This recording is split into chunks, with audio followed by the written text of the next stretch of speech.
CIST, une première qui était très attendue par tout un pays.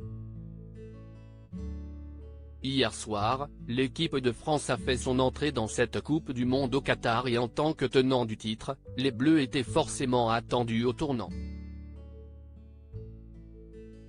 Une première réussie par les joueurs de Didier Deschamps, opposés aux modestes Australiens et qui finissent par l'emporter 4-1 sur ce match. Un match au cours duquel de nombreux joueurs ont brillé, à l'image d'Olivier Giroud, auteur d'un doublé qui égale le record de buts en équipe de France de Thierry Henry avec 51 réalisations. Pour ce match, les téléspectateurs présents sur TF1 ont bien évidemment pu retrouver le duo de choc chargé d'animer les rencontres des Bleus depuis plusieurs années maintenant. Vicente Lizarazu et Grégoire Margoton étaient aux commentaires et l'ancien champion du monde a certainement pris du plaisir à voir les joueurs de l'équipe de France réussir une prestation aussi solide. Pourtant, un petit détail a visiblement pas mal dérangé le compagnon de Claire Keim, qui a du mal à se faire à certaines décisions des organisateurs de ce mondial.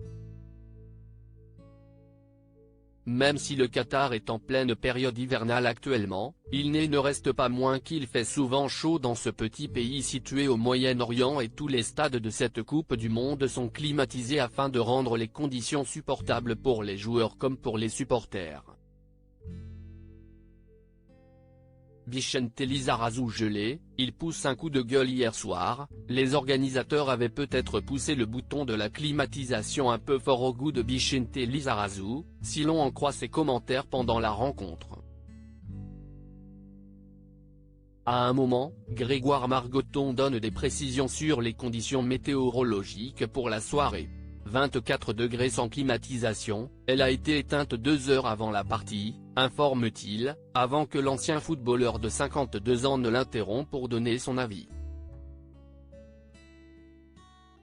2 heures avant pas sûr, parce qu'on l'a bien senti nous. On l'a bouché derrière nous, se plaint-il, visiblement frigorifié par la température ambiante.